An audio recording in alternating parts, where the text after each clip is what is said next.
Hi, hello. Welcome back to another episode of I looked up and saw HOA and I was like, what the fuck does that even stand for? Sorry, when you work in HOA, you just kind of start thinking differently. And tomorrow's Monday, so I'm like, ugh. So, yeah. Anyways, we are back and on chapter 41. I've read ahead, so if I say any spoilers of not stuff that's in this episode, I apologize. I couldn't stop. I was on the plane back from a conference and I just my eyes were huge. If anyone saw me on the plane, they'd be like, what the fuck is wrong with her? But I tell you what, I was like slurping up all of the juice.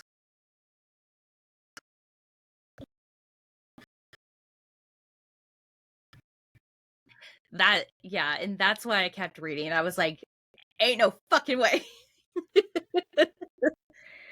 So,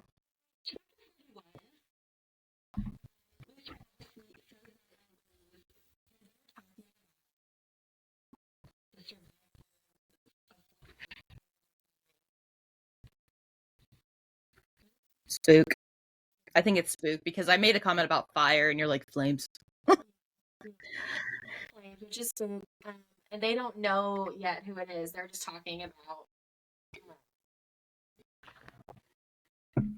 The possibility of a new religion being formed. And yeah. Sazed's eating it up. He is He loving is, every bit of this. which is great because I feel like that's showing some healing on Sazed's part because he's kind of like, this is cool. This is a new religion, and he's into it. And I also like in part of his healing story because he's going through all of these religions of that basically are contradicting itself, but it's like he's witnessing something that's not contradictory. Like he's witnessing all these people immediately turn to a survivor, a savior of something. It like means something to them. And he himself is a survivor in more than one ways. Survivor of heartache, survivor of like mass war, of like, genocide, all of these things. So it's like he, I think, is getting healing from seeing others healing themselves and creating something to look up to. Hope, basically, hope. Yeah. Yes. And that's kind of what Tyndall is always about, too. It's like, well, there's hope there. Yeah. And that's kind of what she talked about, too, all the time. She was like, yeah, every time I was in the breeding program, I just remembered hope and I did all these things. And yeah, which is incredible strength of character and strength of mind because wow. You're getting raped every other day, and then all of a sudden you're just like, hope. Right. Like, oh my God. No. And just having to, yeah, it's just wild. But I'm just like, oh, but Sazed, wait till you find out who it is. Like, just wait till you find out who it is. It's another member of your crew. Yeah. I honestly thought Breeze knew at this moment. Like, the way he was giving, like, his mannerisms when they were at the bar and they were like, oh, wait until you see this. Like, wait until you see all of this happening. And, like, Breeze was kind of, like, smirking in a way. And I honestly believe that he knew. I wonder if he was smirking because Sazed was so excited about the religion. Yeah. Looking back at it, I see that now, but like when I first read it, I was like, oh, he knows. He knows. Right. And then we're still in that city, but we're with Spook, and I don't like this because Kelsier in Spook's head is like basically telling him that he has to kill people. Like, yeah. Oh, yeah. He's like preaching. Yeah. Yeah. Well, and here's the thing I started thinking about. What if not saying it's Kelsier, but like, what if it is Ruin acting like Kelsier, and like he's over here like, no, Kelsier would never do that. Like, that's weird. Like, why are you saying that? But it's like, he did though. Mhm. He did preach all of that, and if Ruin can hear things, all things, then Yeah. he's probably just replaying memories of what happened in Yeah. his life. Yeah. Honestly. So it's like, it's kind of a mind fuck right now because like Spook's like, this is weird, but like he's right, but like also, I don't want to do that. Yeah, like I know that's what Kelsier said, but that's not necessarily what Kelsier would have done, kind of vibe. Like, Yeah, and then it starts making you think like, well, actually, isn't that what he did? Like, isn't that what he would have done? And so then right. you start getting concerned about who's saying what, and if it's Ruin, if it's preservation, if it's Kelsier himself. Like, we truly don't know. I have a theory, but we haven't got Yeah. that confirmed. So I don't know. He's This whole scene was just wild. So Spook is going through these like weird connecting tunnels beneath the Yeah, noble houses. all noble houses have an escape route in case Allomancers or Ska or whoever turned on them. Yeah. So they had the ability to escape if needed, and Quellion, the citizen, knows this, and But most he of is the Ska people do choosing. not. Yeah, so he believes in burning them who are not Allomancers, and he's taking the Allomancers out. The Hmm. guards are like down there waiting for them, Yep. and they escape while everybody else burns to death. And so Spook is essentially trying to save the child, which is one of the new members of Dern's crew. It's his sister. Yep. So he's being the hero that Kelsier and Vin always had. Yeah, and it's just crazy. Like, yeah, because there is a child. Like the younger sister is a child, and the soldiers are like, "Nope, we're just getting this one man out of here." But Spook whoops up on him, and just it's And insane. says, fuck you, we're doing this now.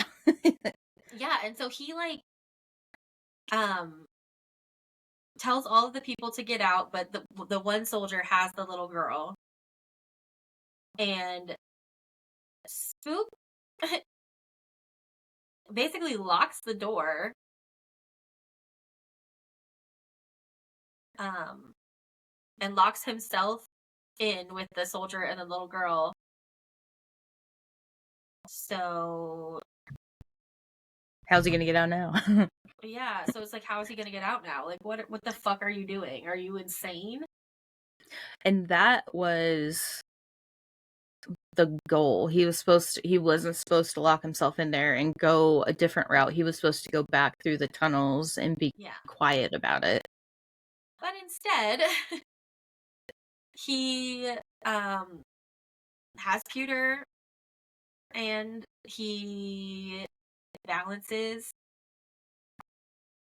it the sentence is, it can balance the power of my senses. So his senses are so acute with his tin burning and everything, but that he got the pewter to balance that out. So he's basically gonna walk through the fucking fire with this little girl, which is just Mm-hmm. what the fuck. Mm-hmm. Insane. Yep.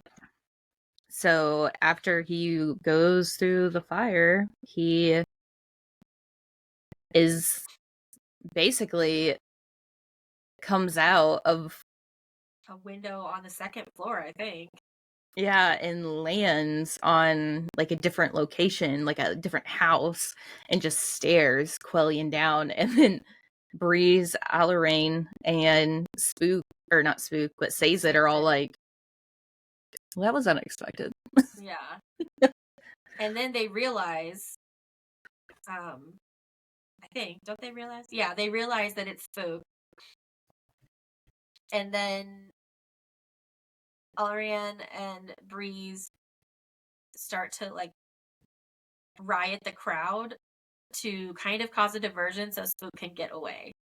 Yeah. Which just, the whole thing is just wild. But now they know. And that is the end of chapter 41. 42 is not as exciting, but there is a few things that I mentioned here. So number one being in the blurb. And the last sentence of the blurb, the blurb is about Colossus and how they create the Colossus. And the last sentence says, did the repeated reuse of spikes perhaps bring more humanity to the Colossus they made? Because now the Colossus are taking the spikes out of the dead ones and creating new ones. And then we have a Colossus like human who kind of retains some of his memories and retains some of who he is. And it's just like, whoa. Was human before or after last book? Was it during this book that we meet him? I believe it was this book. Yeah, I think it was this book. Because I made a comment like, what if human is Dox? Yeah, you said that last episode, and I'm like, I don't hate that idea. Or because if human isn't, then like we still find him somewhere. Yeah. I would lose my fucking mind if Yeah. if one of them is like Kelsier. Oh my god. I think that would be too much of a sensationalist stretch for Brandon Sanderson, but maybe. Oh yeah. I like the Dox theory better because like Kelsier's supposed to be that one too. Because Dox was supposed to be like they couldn't find his body and he was kind of one of those like I wouldn't want to call him like the protagonist, but I don't want to call him the antagonist either. Like he was like that middle I could play like both character kind of thing. Neutral. Yeah. Yeah. And I liked that he could very well like because he's very intelligent. He is very smart. And the fact that like what if he was turned into a Colossus in an attempt to like destroy his like friends and people or whatever, but then he ended up getting humanity. Yeah. And now he's like helping them out a little bit more. I like that idea a lot more. Now Kelsier I feel like is better as like a ghost nowadays. Yeah.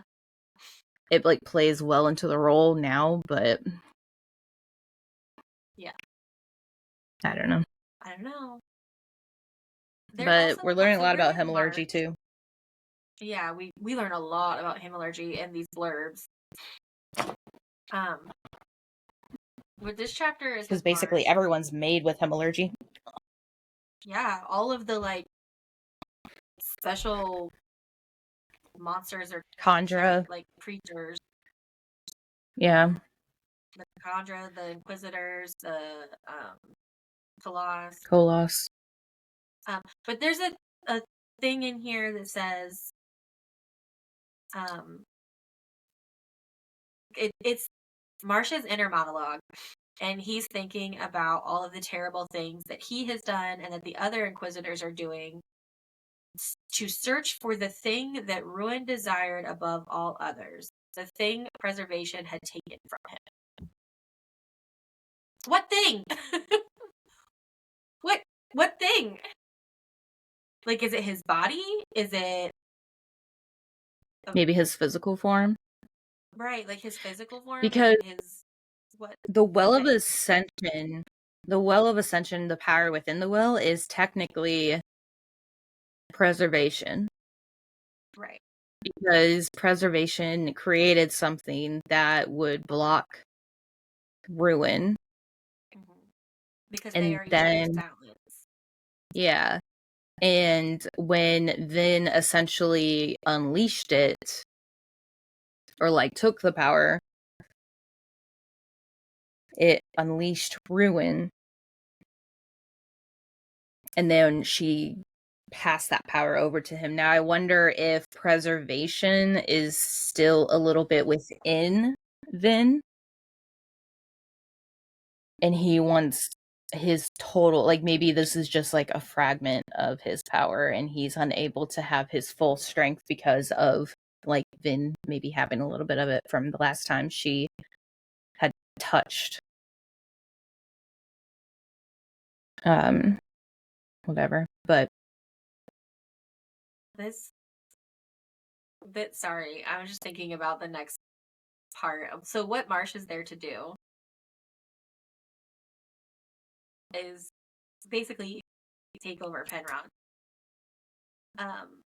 And we're talking again. We learn a little more about Himmelurgy. So apparently, Inquisitor spikes are only huge to be intimidating, but like a small pin would do just like be just as effective. Um, it all just depends on how long the spike remains outside of the person's body after they use it to kill them. So Marsh has like this little small spike, and he's just gonna put it into Penrod.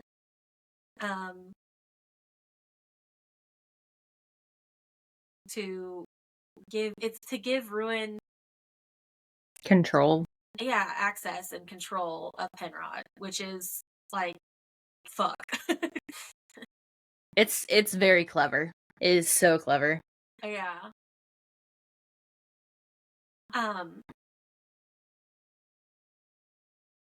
Oh, and then he says something about how Ruin had tried to get a spike into Ellen Venture on several occasions now and had always failed. And I'm like, it says, in fact, most attempts failed. The few people claimed with the process, however, were worth the effort. So, did they fail to get the spike into him? Or did they fail to control him with the spike? Like, does Ellen have a spike? And I don't Rowan think just, he's got a spike. I think he just, yeah. And then I'm like, how did they try though? Was it like the assassins? Was it probably like how did they try? I was curious. I know I know a few times the Inquisitor tried like cutting Ellen when they would like fight him. Yeah.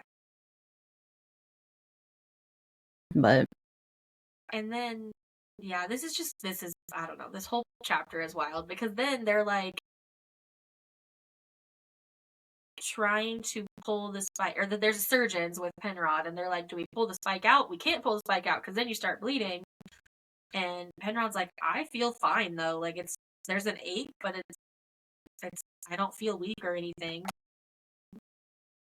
And they're saying that it didn't pierce his heart. So if it's not affecting you, then we can just leave it in.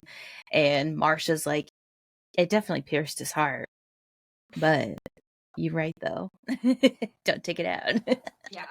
So they don't take it out, and now Ruin will be able to not control him, but nudge things in certain directions. So kind of like rioting and soothing, he's going to be able to like push ideas and things into Penrod's mind, which is like fuck. I wonder if we're gonna start seeing not necessarily Kelsier, but like maybe like the Lord Ruler and Penrod's. Oh, maybe. Or whoever his savior thing is. Yeah. But that's how chapter 42 ends. Well, in question, did Ellen get stabbed by something? I don't know. See, we talked about this last time. Like, did he internally get stabbed with something?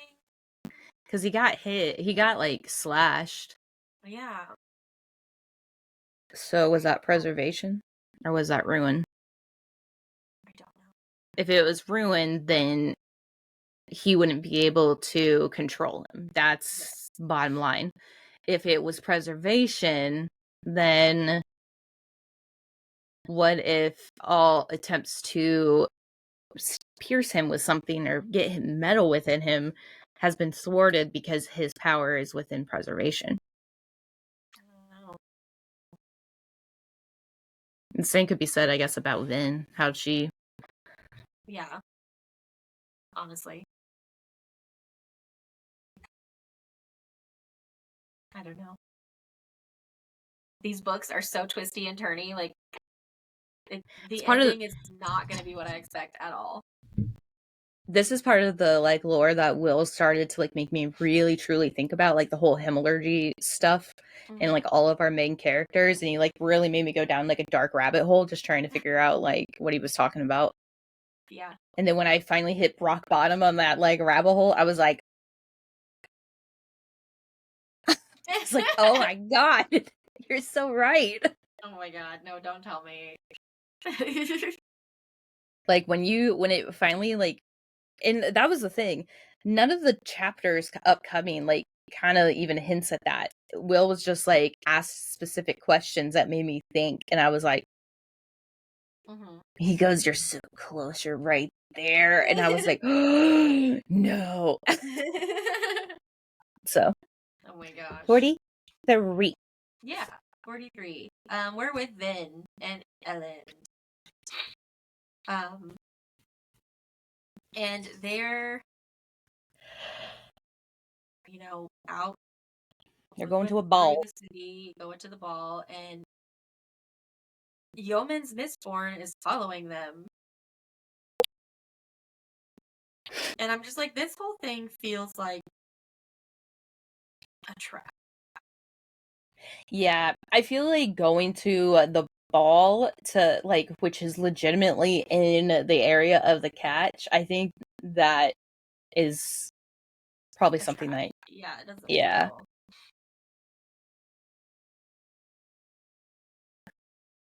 So like that is terrifying. Yeah, so they're at this ball and they're doing their thing. It's just, I don't know.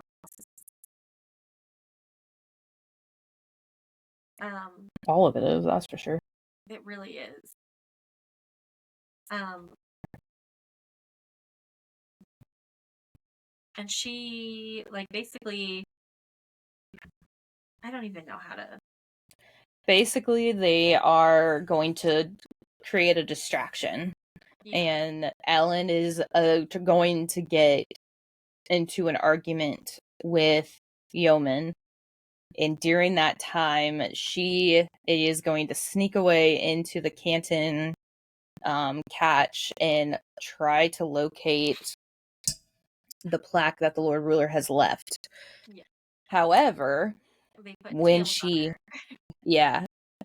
got two women who are essentially following her, and remember, she can pierce clouds, copper clouds, so she's able to catch where they are, and she's like trying to figure out ways to get rid of them, and she goes into Slow Swift, who is a character from a while ago, and he basically gets her a couple of guys to kind of help out with this whole thing, and she goes outside and she waits there for like 30 minutes. Like, she is keeping her time and like just acting aloof to everybody, and these girls are sipping their drinks over in the corner. Well, then all of a sudden they get like sidetracked, they get distracted, whatever, and then they get knocked out, and Vin tells the two boy or like guards or whoever that was sent to her to hide them and to knock them out again if they wake up, because she needs time.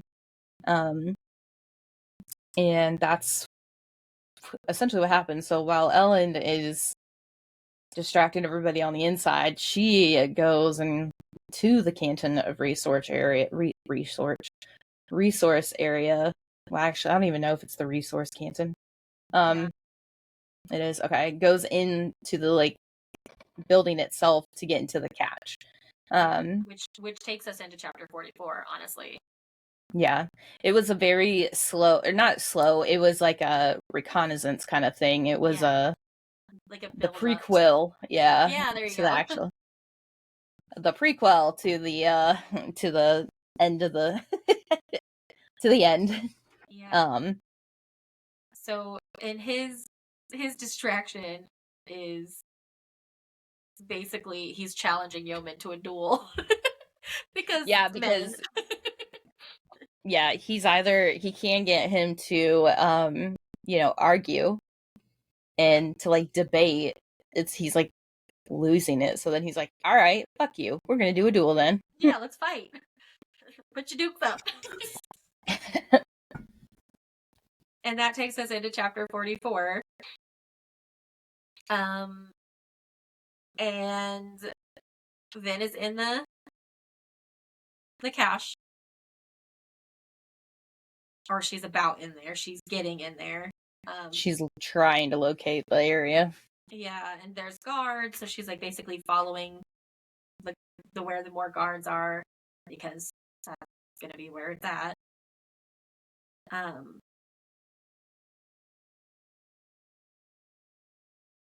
And she finds it. And then Actually, I don't think she finds it. Not the plaque. She finds the cache. She gets to the cache. Does she? I thought she just went into like a standard area. But maybe I'm She finds reading. it because the door that was supposed to only be able to open by an Allomancer was like blown off the hinges. It was like destroyed. And like a dumbass, she just goes ahead and goes in. And then the door closes behind her. Yeah. It was a trap, like I fucking said. Yay! So while she's trapped, Elend is like, cool, we're gonna argue, we're gonna fight, we're gonna do all these things. And turns out Yeoman is his own Mistborn. Yep. So if Yeoman is a Mistborn, then who is that wandering the streets at night to where Vin can't actually catch him, even though Vin's one of the best Allomancers and quickest Allomancers out there? So who is that?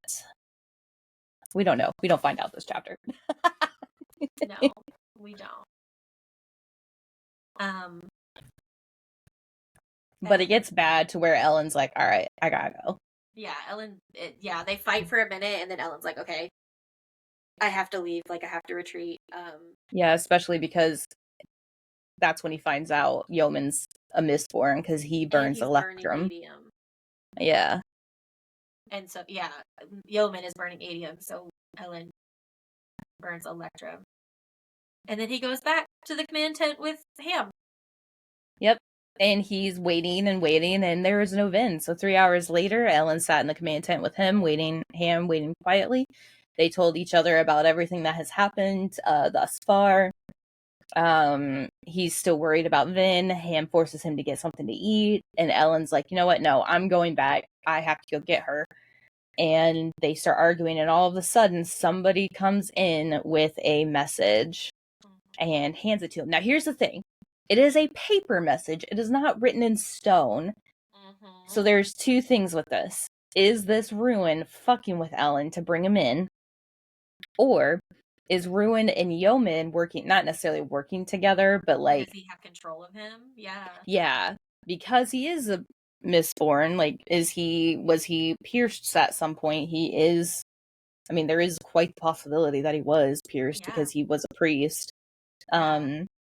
So is this a ploy from Ruin with Yeoman? But basically, this paper says Pretender Venture. I have her, and as you have probably guessed, there's one thing I've always noted about Mistborn. To a man, they are overconfident. Thank you for the stimulating conversation. I'm glad I was able to keep you distracted for so long. Yep.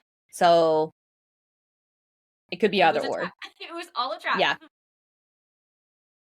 Yep. So here's Vin in her nice little cavern, all nice and snug, trying to figure shit out, and she hears someone moving. And she's like, oh, so he did want his Mistborn to fight us, but he knew he had to separate us first. And she's like all ready to fight this Mistborn. Mm-hmm. And she is obviously in the dark. So she basically, it wasn't a perfect situation, but she tried it anyways. Yeah, and she like But she did jumped. feel this. It had felt familiar. It was the man she had chased, and then she runs at him only to find out it's Reen, her brother. Yep, that is the spoiler that I read. When I was trying to figure out how long we needed to read for the next episode, that is the spoiler that I read. That it was Reen. And I didn't read any farther than that, so I don't know if it actually is or if it's like what's happening. But that is the spoiler that I read. I don't feel like it actually is, but like actually Reen. Yeah. What's your theories on that? We have time. I don't know. Part of me thinks that he's not actually there. This isn't actually real. That this is in her head. Oh, like a projection of some sort? Yeah. Part of me thinks that maybe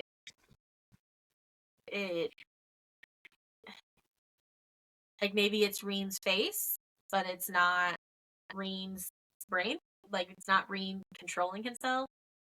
Oh, kind of like the Inquisitor sort of thing. Yeah. Part of me thought that it was Kandra, but then with the allomancy, like it can't really be. But could it be? I don't fucking know with the I mean with I was gonna say with Koloss getting their humanity, it could be. Yeah. So I don't really know, but it does, I don't know. It feels like the long kind of setup that Brandon Sanderson would do and have like setting up about her brother and how he kind of sucks and all of that throughout the whole series to then have him come back at the end. That does feel like the kind of thing this author would do. Yeah. But I don't know. Just to like fuck you with your heart and yeah. Yeah. That does sound like it. But that was the end of part 3, The Broken Skies. And so next episode, we're going to start part 4, The Beautiful Destroyer. Yep. Oh. just oh. It's I'm telling you, it's some good like it is. Kind it of makes stuff. you think like I like books like that. Like yeah. I do too. Like if I wanted something mind numbing, like I'm probably gonna get a book that has none of that. Like Haunting Adeline. Oh, I was gonna say like a cozy romance, but okay. Well, I'm talking about like I was thinking like TJ Klune. Well, I'm not saying like I'm gonna go to like dark romance, but I'm just saying like I'm gonna go to a book that is literally like very little plot, very little build up, very little any of that. It's just like I could get it done with like a day kind of thing. Because there's no critical thinking skills involved. Yeah. But this one is like, it could be this, it could be this, it could be that. What about this one? Oh, it could be this person. Oh, it's because we don't know enough about preservation. We know a little about ruin and what it could do. We know that preservation is essentially like the maker of all things. What if preservation's actually the bad guy? I don't know. I've thought that. Like, could it be? Because or are they both bad? Because like ruin is like the end of things, but it also brings about new beginnings. So like, yeah. Is he bad or is he good?